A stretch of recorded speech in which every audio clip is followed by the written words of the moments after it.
There's one bonus thing that I always try to. It's good to know. I'm going to tell all the people who are going to look for a job in settlement to look at these things. Yeah. At this point, we're 7.5 years in, so it's pretty good at sensing whether it's authentic or not. But the final thing, and this may sound a bit strange, but I always ask myself at the end of an interview process or a recruitment process, like, would I invite this person to a barbecue in my backyard? That's more like team fit from a cultural perspective. But it is amazing. You have some chicken. Exactly.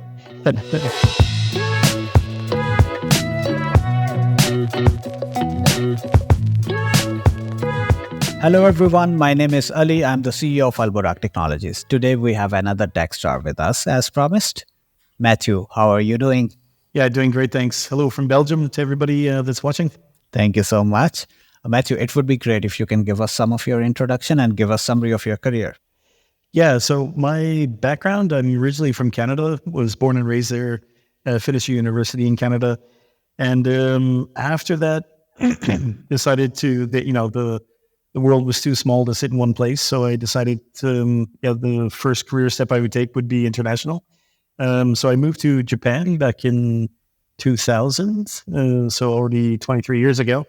Got on a plane, had a 1-year contract for employment there, and 1 year turned into two into three, and so forth. I ended up spending around almost 7 years in total in Japan before moving to Belgium, where I made my home since 2006 until now. Yeah, and so professionally, I've key thing, like, that's my life journey, and from a geographic perspective. Career-wise, I started my career in Japan as an English teacher. Did that for a couple of years, and moved into FX brokerage at an FX broker in Tokyo, and then moved to Belgium to go back to school and study for a year doing an MBA, and then spent 10 years working at a Belgian bank. And then after that, in 2016, started SettleMint. How was your experience traveling in trains in Japan? Traveling trains in Japan, well, let me tell you, it's in terms of efficiency and cleanliness, that is the place you want to be for public transport, that's for sure. Right. Because they are very rushy, right? And they're famous for that.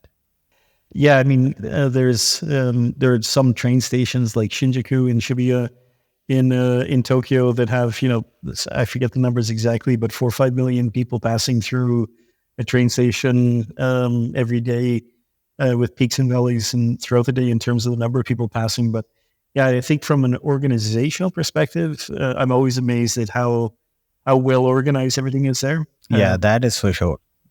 Well, okay, so let's go back to your career start. What was your first venture which you started, and tell us about that a little bit, and then we can talk about that. I must say, before I talk about my own entrepreneurial career, first venture, I come from a very entrepreneurial family. So both on my mother's side, my father's side, both sides are, most of the uncles and aunts that I grew up around, they all had their own businesses to a large extent, including my father. So I grew up in a very much, the norm was you start your business, and the norm was not you go work for a big company or something like that. So that kind of put me on the path. So, and I think that an entrepreneurial side was encouraged in my family from a very young age. For my third birthday, I got my first puppy. My puppy had babies, and when I grew up a little bit, it had babies, and I decided it would be a good idea to put a $5 sign on the street to buy a puppy. I could say that I was inspired at a very young age to, and because of the surroundings I was in, to explore ways of making money that were entrepreneurial led. The first real business, like fast forward to let's say when I was in university, I studied a company that I called Student Sealers, and I thought, okay, what's something that nobody likes to do, and that's to resurface their driveway. And so I thought, okay, I can pay my way through school. either by working a job at McDonald's, which I had no passion to do, or just go out and sell and make a buck. So my first one was called Student Sealers, and I did that for one summer. Decided that's way too labor intensive and too hot in the summer. Believe it or not, Canada is hot in the summer, so it's wasn't really that enjoyable. Then the next summer, I started another company called Student Opportunities, and that was a window cleaning and eavesdrop cleaning company. So I would go out in the morning, then me and a friend of mine with pamphlets and kind of canvass a neighborhood and see who called us in the afternoon, that type of thing. Then, and I think it was this third week or so, we said, well, let's try companies that, they have shops. They might want to have this service on a recurrent basis. So let's see if we can get clients that are, I think our first big client was like a pizza shop. So we had every week we had to go out and clean their windows, but that was nice because it was securing income from a recurrent perspective. So those were, I would say, the first early ones. And then later on, when I moved to Japan, I mentioned that I did a couple of years in the education sector, but also started a venture there that was, but again, addressing kind of a market need. I was a snowboarder and found it very difficult to find snowboarding goods for the type of snowboarding that I like to do, which was off-piste and in powder snowboarding. So started together with a friend of mine, one of the guys that I snowboarded with, a business to import snowboarding goods to Japan. Right. So when I was, by the way, going to ask you what motivated you, but you answered that earlier, right? So when you talk about doing business, right? So what I'm sure in a life of a businessman, you do see some hard times as well. So what was the hardest time you faced in the business side? Yeah, like as an entrepreneur, so I did have 10 years working, 12 years in total working for others in the banking sector, and about 3.5, 4 years working in the education sector. But as an entrepreneur, you learn a lot every day that you're at it. You think you know how it works, and then you find out that, well, there's that aspect of business that I didn't know. So you're learning all the time, which isn't the hard part. What I, in my career as an entrepreneur, one of the challenging things that I faced was, raising money in the market when the market is, not exactly conducive from a venture perspective to making investments. So I think we closed our Series A in September of last year. And that was about a 12 to 18, well, more like an 18-month journey to get to closure. And during that period, the market shifted quite a lot from a blockchain perspective. And the investment appetite had diminished quite a lot. But the interesting thing there, so in terms of like personal challenges, it was an extremely tough thing to go from. I thought, okay, I'm starting to raise, starting the investment round of the discussions with investors. This will be done in 3-4 months. And when you prepare for a sprint and you end up in a marathon, you have to. That is super challenging to kind of see it through. A lot of tough decisions and sacrifices and efforts need to be made to. As I said, when you prepare for a sprint and then you end up in a marathon, you probably started the race wrong, but you need to pace yourself so you can get through the whole end. So that was, I would say, one of the hardest times that I've faced was getting to closure of our Series A round. But happy to say that at the end of the day, in closing the round, it was an oversubscribed up round in a difficult market. So the outcome was good, but the effort and the heartache and blood, sweat, and tears that went into it, that lasted a lot longer than I expected. And I would probably, we'll see.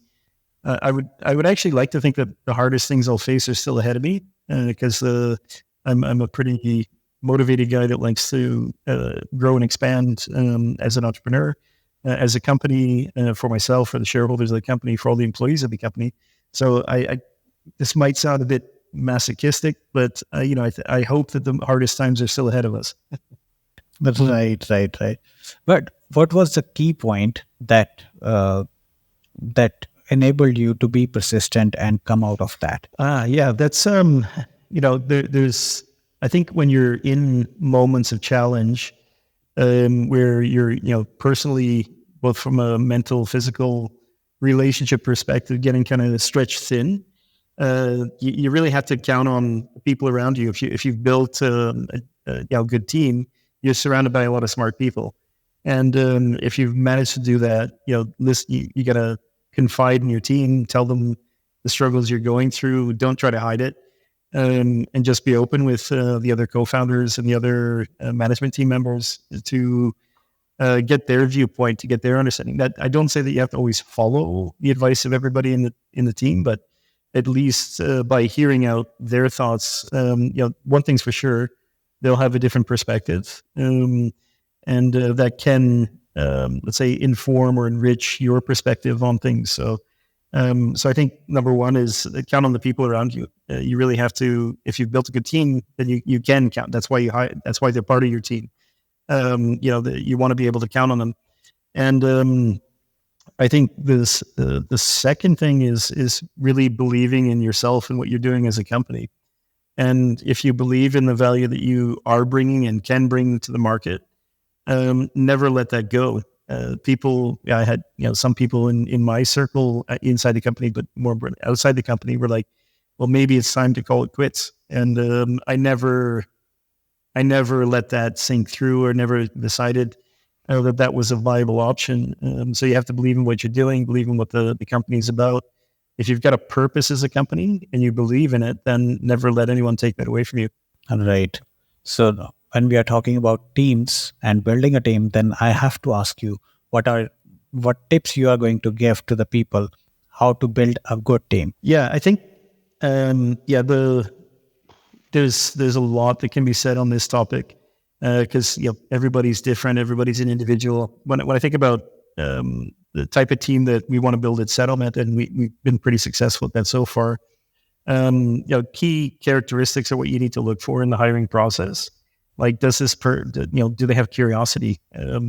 I think that curiosity is an underrated skill. I think in the grind to improve operations incrementally, curiosity often gets downplayed, but I think it's a critical skill for any company that's growing, to have people on board that will tinker and figure out new ways, not just better ways, but new ways and different ways to do the business. So, and a key thing there is does the person inherently have curiosity within them? And I think the second one that I think is important is do they have a complete definition of done? There's and the definition of done, is it done? I often say, is it done, or is it done? And done is it's really, really done. It's always the last 5% of the work often takes 40% or 50% of the effort. So are people able, that you're trying to bring into the team, do they have a very clear definition of done? And are they going to carry it through that last 5% to make sure that it's done? If they're not, then they're going to pull you back, and they're going to take resources from other parts of the company, and not necessarily delegate, but obligate the rest of the team to cover up that last 5%. So I think people that have a really a good understanding of what does done mean, that's important in a startup. And another one that I would say is can the person articulate what success looks like, or what does good look like? Are they able to recognize in whatever domain it is, whether that's in engineering, or that's in sales, or that's in marketing, in their different functions that the prospective team members are looking to fill? Do they know what good looks like in that position? And do they know what success looks like in that position? And people that can articulate that, it usually is a demonstration that they've done it before. So if they've done it before and they've been successful and they've delivered solid outcomes, they will know what good looks like and they'll know what success looks like. So I try to ensure that what is good is recognizable for the new prospective team member, and what does success look like in the role that they want to fill, to make sure that we have an aligned understanding of what good and success looks like. Right. There's a bonus. There's one bonus thing that I always try to. Sorry if I'm kind of going a bit. No, please. It's good to know. I'm going to tell all the people who are going to hire, who are going to look for a job in SettleMint, to look at these things. Yeah. At this point, we're 7.5 years in, so we're pretty good at sensing whether it's authentic or not. But the final thing, and this may sound a bit strange, but I always ask myself at the end of an interview process or a recruitment process, like, would I invite this person to a barbecue in my backyard? And that's that's more like team fit from a cultural perspective. I think that startups are successful or fail quite often on the basis of culture of the company. So that's my kind of final litmus test, if I may. It's like, would I? But it is amazing. Barbecue. At least you have some chicken. Exactly. We could look forward to a nice barbecue. Yeah. Right. So that's the bonus thing. That's the bonus one. Yeah. Can we have a barbecue together? Yeah. Okay. One thing I want to ask about that, when you say that you need to tell your problems or whatever hardships you are facing to the team, don't you think that sometimes it creates panic on the floor as well? But that's if you look at companies at like startup and scale up stage, or even like before kind of in seed stage and all that, everybody has to be in it to win it, and they need to know, like, okay, are things are we successful today vis-a-vis how we're being evaluated by the market, by customers, by investors, and I think the more you try to hide that away and create a sense of security, I think you kind of limit people's ability to contribute to success. I think it's only fair to people that are in a company to know, it's going well, it's not going well. If it's not going well, if something's really not going well, I want everybody in the company, everybody focusing on how do we make it better. And it actually reminds me of one of the, of course, Elon Musk is rather famous for his ventures, and there was one really cool thing that I read in his biography that he did with Tesla, or one of the biographies that are written about him, is what they did with Tesla is they pre-sold Teslas. I think you had to make a reservation of you had to pay like €1,000 or something like that, or dollars, in order to reserve cars that were not yet being produced or were in the process of being produced. So they had something, I forget the number exactly, but they had, like, let's say 100 million in sales already pre-booked before they started production. And it was getting dicey. It was getting thin in terms of operating, like cash flow and that. And so but they were ramping up production. They're starting to get cars off the production line. And he basically said, everybody that's not in, putting bolts in cars, which a lot of it's robotics, so there's not that many people putting screws and nuts and bolts in cars, but everybody else gets a list, and across the company, everybody, you need to call these people that paid $1,000 in order to get them to pay the rest. And so basically what he did is, like, said, stop everybody. We need to make sure we have cash flow. And everybody, here's, you're in marketing, you're in HR, you're in sales already, so get out and sell. But you in HR, you in marketing, here's a list of 10 people that you need to call and convince them to pay now, or something along that line. So, and I think that is, that's telling, like, if you engage your team in the problems and the challenges that you face. In Tesla's case, and it was cash flow. But he engaged the whole team in making sure that they got cash flow in, and so that kind of thing I think is well, for me at least, inspirational, and the level of transparency you should have with your team, and how you should not just people get scared when they're out of control and when they don't have control, but when you say, okay, this is the situation, now here's 10 signups that you need to contact and close the deal with. You're engaging them in the solution, and when that's successful, what is the result afterwards? People look at their job in a very different way. If they're able to contribute to getting through challenges that the company faces, then and directly get involved in solving the most fundamental and strategic challenges of the company, I think you end up with a more engaged workforce that is committed to the objectives of the company. And well, it's committed to the objectives of the company, but at the end of the day, it's committed to themselves and their role in the company as well. That's a learning for me as well. I'm going to implement that. Okay. So that was a very serious conversation. Now let's come toward the other part. We talk about the hardest time. Some funny stories in your entrepreneurial journey. Yeah, it's hard. Things that it's hard to say. Here's a funny moment. What I can talk about is like joyful moments. For sure. We just last week we had our team offsite. So it's we've been around for almost 7.5 years. We did our first offsite last year. We did our second one this year, and we get people from around the world together in one place. And the joy that comes from putting personalities to a Zoom caricature or picture or video is really amazing to see. Like for myself, I can imagine. This last week we had, I think there was probably people from 17, 18 different countries coming together in one location and getting to know each other beyond Zoom.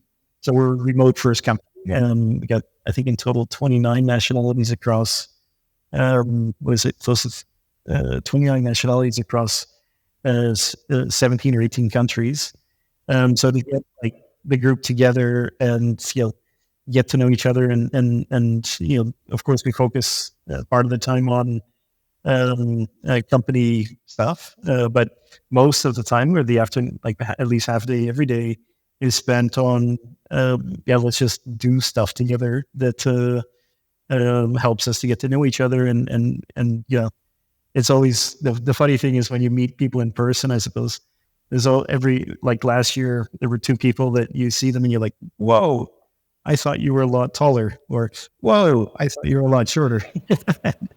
and it's that kind of a moment where you see people, but the joyful part is like seeing the personalities behind all the the faces that we talk to on a daily basis, but don't get to see in person.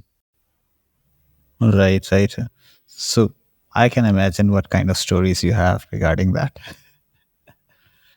Okay, so when you say that you are a remote first company, so we can easily talk about the pros and cons of remote work. Tell us some of the pros and cons, be honest, and tell us the actual picture. Well, I can say we became a remote first company with COVID, of course. We had started on the engineering side to start working remote because we're headquartered in Belgium. We have offices in Middle East, in India, in Singapore, recently in Japan. And to service all the markets we're in, having one office where all the engineers are can be a bit challenging. So we decided just pre-COVID, about I think 6 months before COVID hit in early 2020, that we would start implementing a remote first work policy on the engineering side. I was still in Belgium with all my let's say, sales and marketing team coming on a daily basis. But at least on the engineering side, I guess we got a bit of an early start on remote working before COVID hit. And the other thing we'd implemented on a growth side is much more of a digital marketing approach, instead of relying only on events or things like that.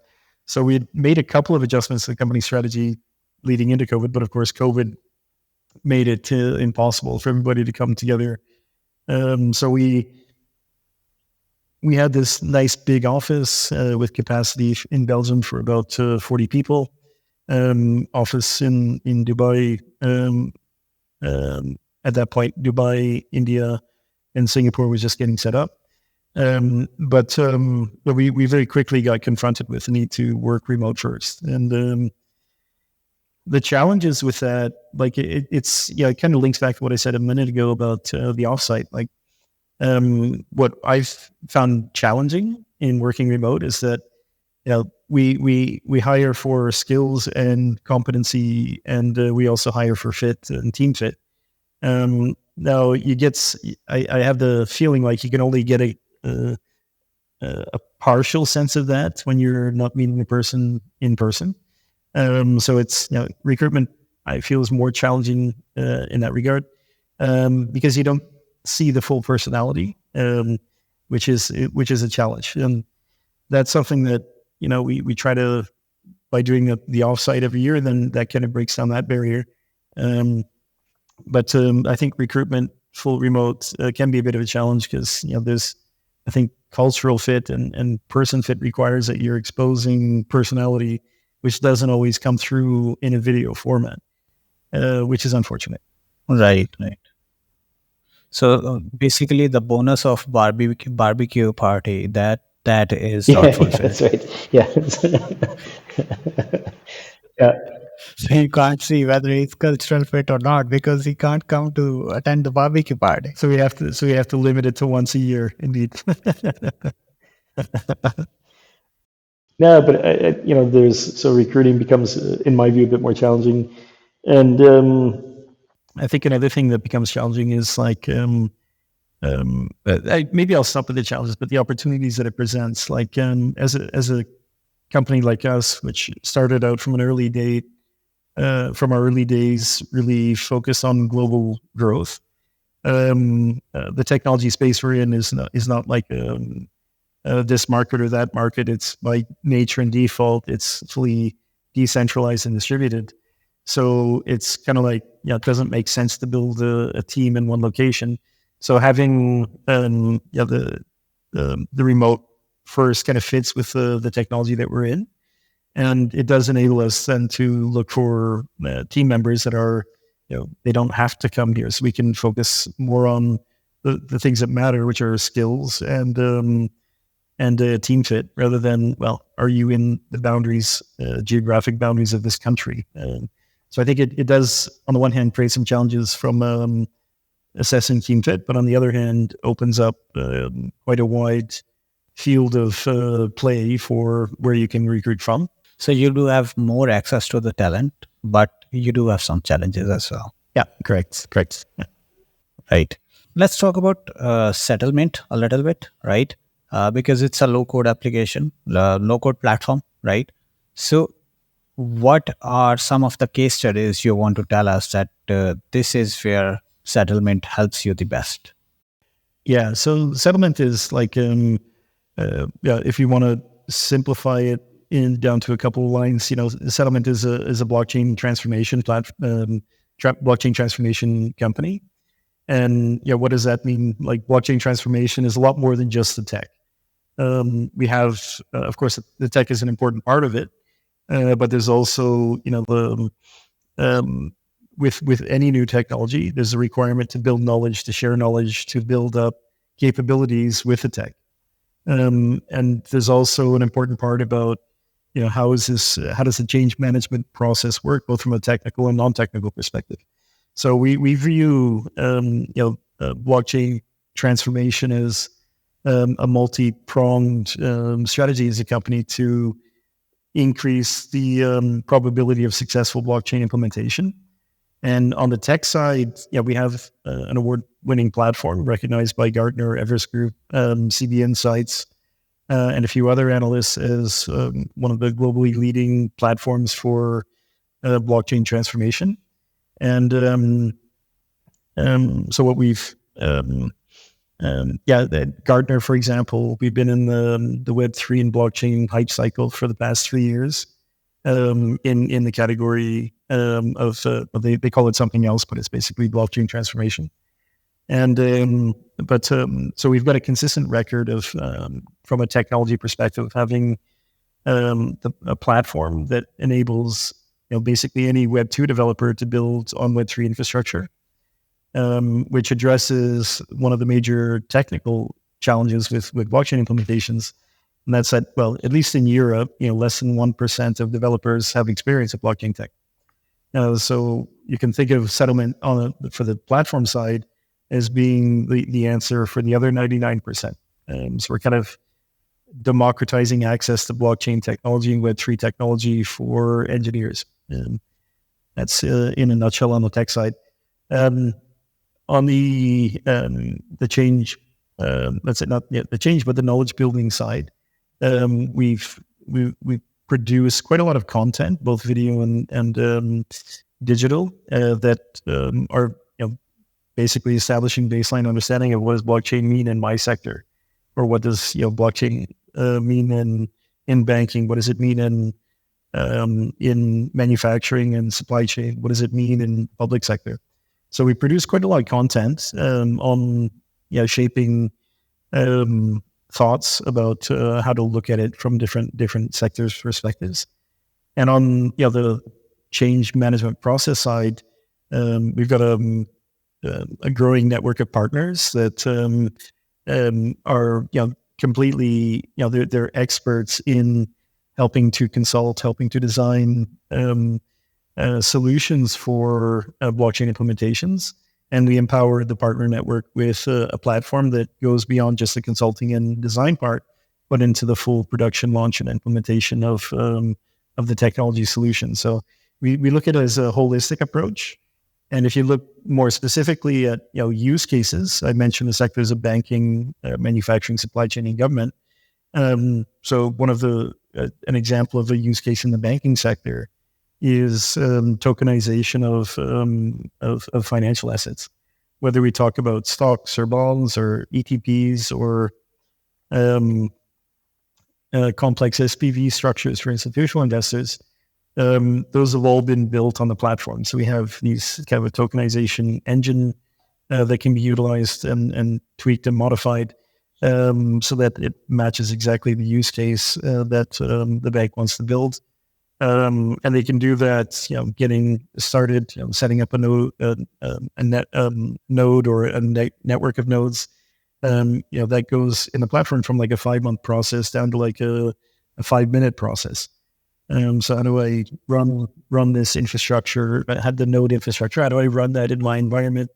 How do I get that set up and scale it to an ecosystem of partners? That's literally like a 5-minute process to get done instead of 5 months of work. That's just the starting point. And there's for the use cases like bonds and the security tokens, there's a host of templates in the library that are fully customizable. So you mentioned low code. I think before we started the recording, like low code can sometimes be a bit limiting, but actually where we differ from other, let's say, Web2 low code platforms is that we open the hood. So if someone's using the platform, they've got a template, click and deploy, but I want to make some customizations. Well, open the hood, there's the code, make your customizations, redeploy. And this. So that means they do not have to sacrifice the customization now using SettleMint, right? Indeed. So they can fully customize any of the templates. They can even build their own templates in GitHub or Bitbucket or whatever repo they want to use and draw them and connect their repository to the platform so they can pull code in, push code out. So it's really flexible that way, so they can fully customize in the environment they want, either in the platform, in their own repository, and the bridge to get it on chain is what the platform provides. But at that point, you've got the network installed or the nodes of a network set up. You've got the use case built, but the biggest challenge is how do I make the on-chain world talk with the on-chain, the off-chain world talk with the on-chain world, and it's kind of, I think, for startups in the blockchain space, it's kind of a luxury compared to like enterprise. because they don't have legacy to contend with. They can start with a clean slate. But the reality for enterprise is that they've got SAP to integrate with, they've got their CRM system to integrate with, they've got their warehouse management system to integrate. In the banking context, they've got Murex, Bloomberg, they've got the core banking system, whether that's Temenos or something else, and they've got 10 other systems that need to talk to what's the logic that's put on chain through a smart contract. And that's a huge challenge.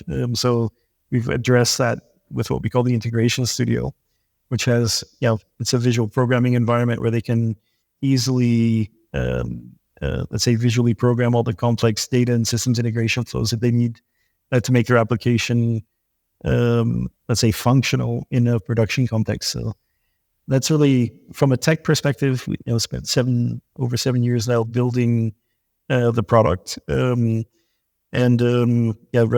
So it's pretty good. In those 7 years, let's say you come up with an idea, right? But after 7 years, the whole tech is changed. So what was your strategy in that to keep yourself up to date? There's and what I mentioned about important things in building a team, that starts with the founding team, and so of course when I sell stuff and my CTO builds stuff. That's kind of how we started the mantra that we started the company with. And so he's, I think the platform, we're on V4, coming on V5 of the platform now. So there've been multiple iterations. Partway through that, the different versioning, went to everything being microservices based. So that allows for a bit more flexibility. But for all the let's say the details of how exactly that's working, I'll have to introduce you to my CTO, Roderick. Where is he? I'm looking forward. we're remote first, so he's not here today. He's working from home. I'm the only one in the office. Then I think I should have called the barbecue party for that, so that all of the team is together, and then I call you. We had, the name SettleMint. People often ask, like, how did you come up with that name? And I like to tell that story about the company's foundation formation. And Roderick and I had been collaborating on different things when I was still working at a bank in Europe, and he was still the CTO of a development agency. And we got along. We were doing a lot of work together, and decided to, for me to leave I decided to leave the banking career ladder. He decided to leave the company he was the CTO at and partner at. And but the name SettleMint came about at a barbecue in my backyard. So I was thinking about it, and it was like, okay, the word settlement with an E is when there's any kind of a transaction, that you have the two parts of a transaction. You have minting, yeah. And when you're using blockchain technology, then of course you're minting it. It's becoming permanent. So when it was a bit of a play on words, and we had like I had the idea of calling it that, and Roderick said, "Okay, sounds good." But another funny part of that story was our very first investor said, I love what you guys are doing. I love the concept of the company. I want to invest, but you have to change your name. And I said, really? And he said, well, I mean, double entendres with namings for companies typically don't have a great track record. And at any rate, we're still called SettleMint, and that investor did invest. So your backyard has a lot of importance in the history of SettleMint. Well, there's been a number of celebrations over a barbecue in the backyard. I said our first offsite was last week, but indeed we did have like team barbecues in my backyard a couple of times. So I guess there was, kind of a connection to the concept of just having a barbecue in the backyard. I think we should place some camera there and record all the moments so that we have a lot of moments from there. I can probably send I'll send you a picture of the first SettleMint barbecue in my backyard. That would be great. And we are going to place it inside. Great. Cool. Okay. Let's talk about the AI and generative AI. What do you think about that, and how you are embedding that into your platform? Yeah. So if you look at, well, I mean, I think the whole world woke up to AI in when was that, January, February this year, when ChatGPT came out, became generative AI became easily accessible to the masses. So it's kind of, now we talk about, when is blockchain's ChatGPT moment going to happen? I think probably that's a common phrase in different tech areas. When does the ChatGPT moment happen for this new and emerging tech? But what we've quickly, when we looked at 3.5 when that first came out, the capabilities from a code generation perspective were, in our assessment, rather limited. So we didn't take it too serious. But when 4.0 came out, like just, what was that, a month and a half or 2 months later, we had another look and we're like, whoa, this is, that's something else. So what we have done at SettleMint is, we have a number of developer tools, like our platform is a set of developer tools. So we've integrated generative AI. I mentioned about smart contracts and being able to take a template and modify it and customize it and then redeploy it. But now on the platform, I can just say, write me a smart contract in Solidity for a supply chain tracking use case consisting of 8 actors in a supply chain, and just click, and then I've got the first template essentially written, and from there I can bring that into the or I can carry that from the prompt window into the integrated development environment and start to make any modifications from there. We've also integrated generative AI capabilities for testing code that's being written in specifically for the smart contracts, but also for the integration studio. So any integration flows that are built in the integration studio, I can now test those and debug them using generative AI. And there's one other thing, like for utilization of ChatGPT for different functions, there's now a new module in the integration studio where I can connect my own API key. So I'm not using SettleMint subscription, which can lead to some concerns from a data perspective, but using my own account. So we made it quite flexible that, SettleMint is not getting all your IP and data because you're using our platform. No, you put your own API key in so that you can, you don't have to worry about that. So in a nutshell, we see generative AI as an enabler. I think there are some people that are still fearing, it's going to replace this job, that job, it's going to make this job redundant and so forth. But I kind of, if you go back to when the automobile was introduced, I mean, there are a lot of saddle makers that were pretty concerned about job security. Either you learn to utilize a tool or you might get replaced by the tool. But our perspective and the way we embed it in our product is very much focused on more like creating or providing a jetpack to developers so that they can get to their objectives faster rather than thinking that it's going to replace people. That was so insightful. Okay, let's talk about the other thing, which is related to the blockchain. Because before 3 to 4 years ago, blockchain has a lot of hype, which is not the same right now. How are you looking at that? Looking at blockchain technology today, we just just got back actually from a conference called Sibos in the banking sector. And Sibos is like one of the bigger events from the banking sector.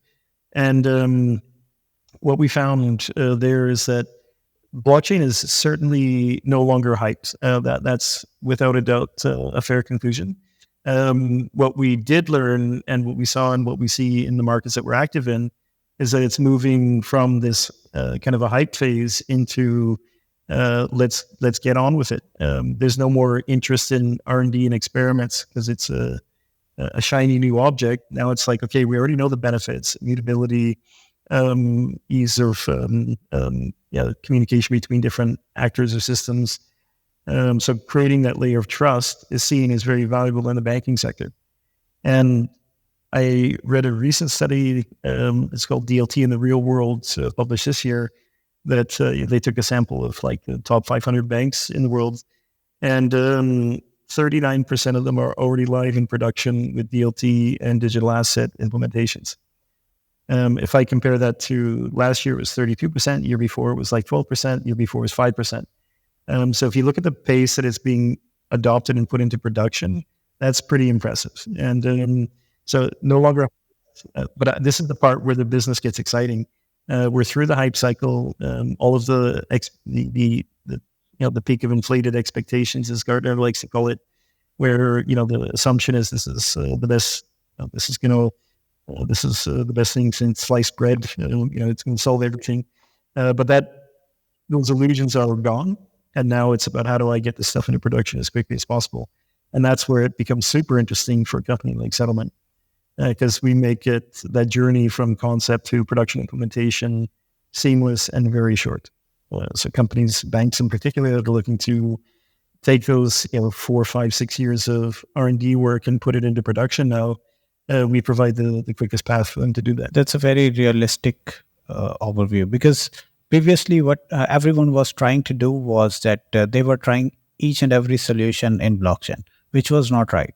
Blockchain has certain pros and cons, and you have to build solutions according to that. You have to find the need, whether blockchain is needed or not. So previously it was like everyone was trying things and everyone was trying different solutions, whether they make sense or not, they were trying to do it in blockchain. So that's a very realistic overview. Okay, in the last, what are your tips to make a product like SettleMint a successful one? There's more than just the tech. When you're talking about, let's say, earth-moving kind of technologies, and we're not there yet, but we're on our way, or really attention-grabbing stuff. I mean, you've got to create a category around your product. And that category is all about, this is not a better should never enter the vernacular. But this is about creating different and a new way of solving a problem, a new way of improving operations, a new way of generating new income. So I think really important to have it goes broader than just the product. So I think that's maybe we certainly for the first couple of years of SettleMint, we're so heavily focused on the product, and man, we got the killer product. But that doesn't resonate with people unless they're hardcore product and engineers. And as mentioned, there's like less than 1% of developers that are in that category today. So what I think is really important, and a tip is like, think of it beyond the product, think about the category, define a new category, and become the king of that category. And that is more than just the tech. It's about positioning. It's about marketing. It's about grabbing and capturing mind space about what problem you're solving, how is it different, and why is that beneficial for potential customers. That makes a lot of sense. Okay. In the last, what are your lessons you want to give to the aspiring entrepreneurs watching this podcast? Believe in yourself, but listen to others. And, you don't always have to take advice, but it's good to get advice because that will inform your decisions. But number one, believe in yourself. If you believe what yourself, you believe in what you're doing, never give up. Never give up. Fight through the adversity. If I look at my journey as an entrepreneur, it's kind of been, in the early days, it felt like this, right? Ups and downs. Okay, we got a new client. Oh no, we had a product went down for 3 hours. Okay, now we're back up. We're back down. Through time, that curve becomes more gradual, right? And the swings and the sways are not as dramatic or personally taxing. But what you have to have throughout it all is belief in yourself to go get it. If you believe in what you're doing, if the market confirms that what you're doing makes sense, then never, ever give up. They are very short lessons. I'm expecting a lot more. Well, think about it again. Yeah, I could give I'm sure a long list, but I think there's, I prefer to focus on the most important, like if I were to say like the other tip, I suppose, like I think that quite often society underestimates the importance of luck. Okay, let's assume that you have skills. Okay, you spent 10,000 hours building the skills. Okay, so you can do the job in a professional context. The next thing that matters is like your work ethic and how hard you're going to work. When you've figured out you've got your skill, that's not the time to ease off and lay back and say, well, okay, I'm the most qualified to do X, Y, or Z. Now is when you double down, you triple down on the amount of work you're putting in to make sure that you stand out as the leader in what it is that you're good at. So having the skill, which takes time, it's 10,000 hours, according to Malcolm Gladwell, and the hard work that once you've refined your skills to double and triple down on making sure that the world knows that you're the leader in that. And the third one is about luck. Like we underestimate in life. We like to think that we're masters of our own destiny, but and that's only partially true. I mean, the best thing you can do is maximize the opportunities for luck to happen. So that means going out, meeting people, talking to people, sharing your ideas. Don't hide your ideas. If you've got the skill, you're willing to do the hard work, and you're willing to outwork everybody else, create opportunities and share your ideas openly, because you'll identify team members that can help you achieve your objectives and your goals as a company. So, but don't underestimate luck. Just maximize the opportunities for luck to happen. Perfect. Thank you so much, Matthew. All right. Thank you. Thank you so much to the audience as well. As promised, we will keep bringing more Techstars to your screen. Do subscribe and keep watching us. Thank you so much. Have a nice day.